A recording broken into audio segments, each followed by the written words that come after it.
నమస్తే పీపుల్. ఎప్పుడు బయట నుంచి తెచ్చుకోవడం కాకుండా ఇంట్లో సమోసా ట్రై చేద్దామని అయితే పెద్ద సాహసమే చేసిన అనుకోవచ్చు. సో, అందరూ మైదా పిండితో చేశారు కదా, మనకు కొంచెం స్పెషల్ కదా గోధుమ పిండితో అయితే చేసినాము.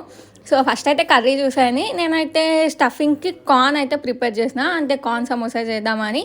కడాయిలో ఆయిల్ వేసేసుకొని పచ్చిమిర్చి, జీలకర్ర, ఆనియన్స్, ఉల్లాకు, కొత్తిమీర ఉంటే వేసేసుకొని నేను కరివేపాకు వేసుకుని తర్వాత నేనైతే క్యారెట్ యూజ్ చేసిన, ఇది ఆప్షనల్ మాత్రమే.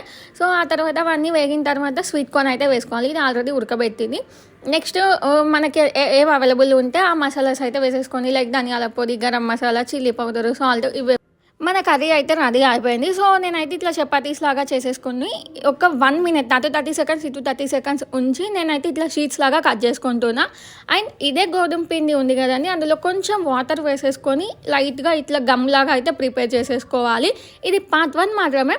నేను సమోసా ఎలా చేసిన అనేది అయితే part 2లో చూపిస్తాను. మిస్ కాకండి మళ్ళీ.